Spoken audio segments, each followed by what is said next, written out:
Am I the a-hole for not splitting the proceeds of the sale of our parents' house? When my mom died, back in 2018, she left me and my siblings a decent chunk of money at her house.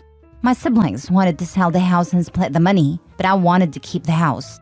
It's a unique property with a pretty big lot in the middle of the city. The house is 4 bedrooms, 3 baths. There is a pretty awesome deck, and most importantly, not in an HOA. I had some sentimental attachment to it, but mostly I thought the house was better for my situation than a pile of cash. So I asked them if I could buy them out, and they were pretty excited about the idea.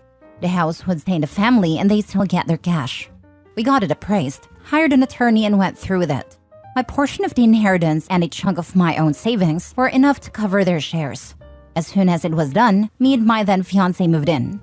We saved a bunch on rent. The house was paid off, location was great, and we were really happy with the house. My brother burned through the cash in 2 years. He fancied himself an influencer. He bought a Maserati for cash, went to expensive nightclubs, vacationed in exotic places. Good for him, but money's gone.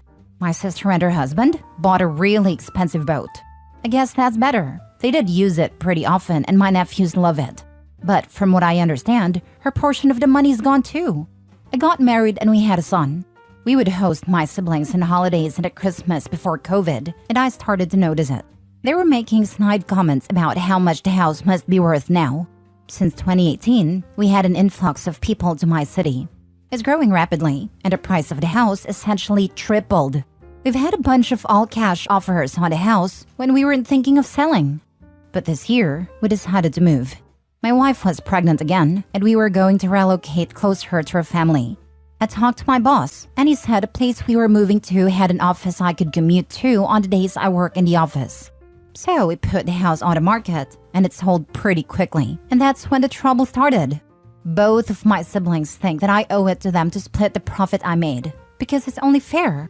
We were in the middle of a move-in house hunting in a new place, so I didn't really have time to go on about this. Well, it's been months, and they have not stopped bothering about how I cheated them out of a portion of their inheritance, and I was being really selfish. They point out that the process of me buying them out was pretty smooth. We didn't have any problems or hiccups, and they did me a favor by not kicking up a fuss. Now they want to split the profit, because it was their house too. This has become really toxic, and most of my family's on their side. My mom's sister says it would have broken her heart to see her kids fight like this, and I should just split the money with my siblings. My dad's sister thinks I should buy them off so they shut up. Am I the a-hole for refusing to split the money? Not the a-hole. The fact that they didn't understand that you can either invest or spend an inheritance is not your problem. They chose to spend their inheritance, while you chose to invest yours. Now that they've pissed theirs away, it's on them. One squandered it on an expensive car that lost value the moment it came off the lot. The other wasted it away on a floating money pit. If Opie gave them more money, you can guess they will squander it. Opie made a fair deal, not the a-hole. With those types of investments, they'd still be broke, even if they had all sold the house to begin with. Not the a-hole. It's not your fault that the house is worth more now than when you bought out your siblings. I'd point out that all 3 of you invested your inheritance in different ways, and yours is the only one that paid off financially.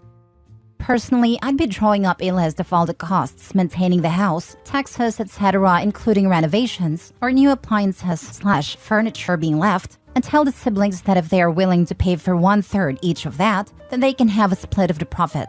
However, only after what you would have gotten selling the house in 2018 was taken off. If they want the profit from the house, then they can split the cost of getting/keeping the house in good shape the past 5 years so that it would be worth the amount. It's not even worth entertaining that idea. It'll make them feel like they are justified in wanting something from the house. Opie bought them out, and if the house had turned into a money pit and Opie had lost money on it, they would certainly not be offering him money to cover his losses. They wanted to sell the house and split the money. They effectively did that, except that the house was bought by Opie and not some stranger.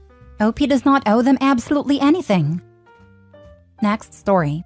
Am I the a-hole for not allowing my friend to move with me and my children?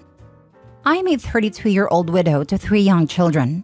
We live in a small but cute 3-bedroom that is too small for us, but due to cost of living and COVID, we ended up renting the home longer than originally expected. The house has a renovated garage-type space in the back, and about 6 months ago my friend Trish asked if she could stay because she had nowhere to go with her 2 kids. I told her that's fine, but that I would not be renewing my lease because I am purchasing a home. Trish has not saved any money nor got any job. I reminded her last week that I would start putting in offers on homes this week. We put in an offer this past Friday and found out today that I was accepted. I let Trish know that if things went well, we would be leaving in 30 to 45 days. She asked me about the house and then said that the house doesn't have a space for her and her kids, but otherwise it was perfect. I thought she was joking and said that once we get settled, we will figure out something for sleepovers with the kids. Trish seemed totally taken off guard. She said that she didn't think I was really going to move without her and that she had nowhere to go and she would be homeless. She called her sister, and her sister said no, she can't stay because their grandmother already lives there and there is no more space. Trish is now freaking out and saying that we've all turned our back on her. Her parents don't have their own place, nor do their grandparents. I recommended income-based housing and a job, but she said she doesn't want to put her kids in daycare. She says that I have more than enough money to help her and still buy a house. I work 2 jobs and have busted my butt to buy this house, and have enough money for furniture and everything to be the way I want. So I basically told her I can't help her, and the lights will be out on September 15th. Am I the a-hole for leaving her with nowhere to go? Not the a-hole. You gave her 6 months. She is not working and she is not planning to work. Her plan is to exploit you. That's the part that's outrageous to me. You work 2 jobs, and she apparently feels that it's fine for you to support her joblessness? She wants you to enable her to be a stay-at-home mom. She's basically using OP as a substitute partner. This is gonna continue until OP kicks her out, or she finds another person to bankroll her. Trish is not your friend. She is angling to be your dependent, trailing her 2 kids with her. I wouldn't let her have your new address if you haven't already given it. I'd be very careful about allowing her entry to your new home at all for that matter. Not the a-hole, and no sleepovers for the kids. She'll try to leave them with you or stay herself. Watch out for all mails. Make sure there's nothing with her name coming to your new address. She might try to claim residency. She doesn't have the address for the new house. I also wasn't planning sleepovers, but didn't want to hurt her feelings. The new house is gated and you have to show ID to get in. My sister told me to tell security about her. Your sister is a wise woman. Don't stress about this though. Moving house is stressful enough. It's a shame that you've stumbled onto a take-a-mile person posing as a friend, but most people aren't like her. She'll find a new person to try and bleed dry soon, and you'll be her new sob story. Because it's definitely not her fault she has no home, and no one left who will support her. Congratulations on achieving this awesome-sounding new home for you and your children. Enjoy the fruits of your labors. Next story. Am I the a-hole for retiring and moving to South America like every single person in my family knew I planned to do since I was 16? I'm male 55, just pulled the pin on my retirement. I put in 33 years of work and I'm done. I bought property in South America 12 years ago, and I have been building our retirement home down there. I have dual citizenship, so I can own property without it being a hassle. The house was designed to be perfect for us. We have a pool, a small house for the caretaker/gardener, and 34 different fruit trees. The bathroom is up to North American standards, and the showers grab bars and stuff already built in for when I'm old. Everything is on one level, so there are no stairs. My wife helped by making suggestions to the designs of the house and by taking care of decorating it. We have been vacationing there for 8 years now, and renting it out when we aren't there for some extra money. We have hosted friends and family there, both with us there and on their own. My wife has now decided that she doesn't want to live there for 7 months of the year. We have grandkids now, and she wants to be more involved in their lives. I love my kids and grandkids, and my parents also live up here. But I am done with winter. If I never see snow again, it will be too soon. The house has guest rooms and flights are cheap. If they want to see me in the winter, they are all welcome to come down. Plus, I will be back for 5 months in the summer to do some contract work, and I will see everyone then. My wife said she didn't want to go down this winter, and that is absolutely her right. I booked my flight for September, and she asked me about the expense on the credit card. I said I was leaving for the winter like I had told everyone I was planning to do. This is when she said that she didn't want to go this winter actually meant she didn't want us to go this winter. I said that I was going and that I would see her in the spring unless she changed her mind and came down. Now her, my parents and my kids are bugging me about leaving her alone for the winter, but it is 100% her choice. Now for the comments. Not the a-hole. You can't force her to live there, but you can't force you to live where you don't like either. If I never see snow again, it will be too soon. Same here. I hate snow. After one particularly bad winter, I vowed to be somewhere warm by the next winter.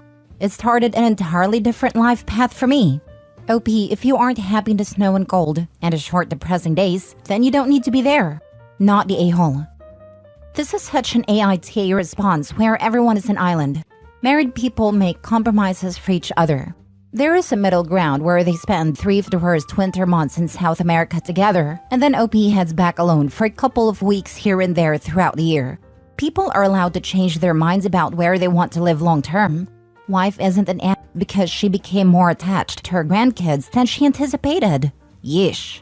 When wife said she didn't want to be away 7 months anymore, there has to be a big discussion, and they both have to give a little. To just shrug like he is fine with it, and then book flights without saying anything is a huge a-hole move. The members of this board must be deeply lonely or hate their spouses, since the majority thinks this is a-okay. These two might as well divorce if OP is happy to spend 7 months of the year away from his wife and doesn't care about her wishes. While I agree about it being a discussion that needed to happen, literally everything you say here also applies to the wife who is not compromising either. Also, a 7-year plan of retirement isn't something you back out of suddenly. This has been OP's life goal for literally their whole marriage, and it is pretty clear that was well communicated, given the buying, vacationing, and prepping for this every part of his life. She's entitled to change her mind, but frankly, this is a pretty huge slap in the face for him. It's sort of akin to someone working toward getting into law school with their partner's support, and when they're finally accepted, the partner is saying they actually didn't want to relocate now. Sure, fine, but that's relationship-breaking preference. Last story. Am I the a-hole for telling my sister-in-law she shouldn't have married my brother if she wanted for her child to have a big brother? Sister-in-law and my brother got married 3 years ago and now have a 2-month-old daughter together. My brother has a son, Jax, 18, who was raised by his maternal grandparents from the age of 5 after his mom passed away. My brother was not part of Jax's life. I was. I have made an effort to be a big part of his life. I see him as much as possible. He has spent the night at my house several times. He's my nephew, and I was never going to abandon him the way my brother did. Sister-in-law asked me to give her Jax's contact info when she was pregnant, so she could tell him he was going to have a little sister. I told her that Jax did not want her or his dad to have the contact info, and he already knew she was pregnant. She asked how, and I told her I'd let him know, because he had always wanted to know if my brother or someone else in my brother's life might try to reach out to him. He's not interested. He's felt that way for years, and I respect that. Having a half-sibling coming into the world means nothing to him. As far as he's concerned, he will always be an only child because he only has one parent, his mom. Sister-in-law decided to track Jax down on social media before her baby's shower to invite him. He never replied and he didn't show, which I knew beforehand. Sister-in-law was upset about it and vented to me. I mostly ignored her. It was after my niece was born that the incident in question happened. Sister-in-law reached out to Jax again and was blocked and reported for harassment. She was upset and said it wasn't fair Jax was taking it out on her daughter and that she deserves to have her big brother in her life, despite my brother's mistakes in letting him be out of his life. She was getting very blamey toward Jax, and I did not want to hear it. I told her if she had wanted her child to have a big brother, then she shouldn't have married a deadbeat dad. She shouldn't have married my brother, because they have zero right to expect Jax to want anything to do with any of them. Sister-in-law countered that Jax wanted me in his life, and I told her I was there from day one and never let my brother's actions take me out of his life. I showed up when my brother didn't, and I stayed friendly with his grandparents and he saw that. I told her that she didn't get to demand anything from him when she knowingly married my brother. Sister-in-law said I was blaming her for no reason, and I should be more understanding that as a mom she wants the best for her kid. Am I the a-hole for what I said to her? As a mom she wants the best for her kid. Then she shouldn't have married a deadbeat dad, not the a-hole OP. The entitlement is strong with his sister-in-law. What's really sad is she apparently didn't care about meeting Jax and brushed aside the warning that she was dating a deadbeat till her baby was involved. Was this really only about roping a teenager who could be made to babysit because she's your sister?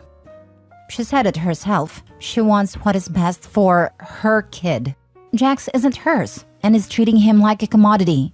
She isn't respecting him or thinking of him. You're not the a-hole for supporting your nephew, as it's especially clear this woman is as much a piece of work as her brother. Not the a-hole. Your sister-in-law clearly doesn't care about Jax for his feelings. How does she think it would make him feel to see his dad, who abandoned him, acting like a dad to their daughter? She wants her daughter to know her big brother? Too bad. Her husband burned that bridge, and she clearly doesn't actually care enough to repair it. She wants to contact Jax for her own selfish reasons, not actually for family. Good job supporting your nephew and showing him that he's loved and wasn't completely forgotten and abandoned by his father's family. Keep defending and supporting him. He clearly needs you.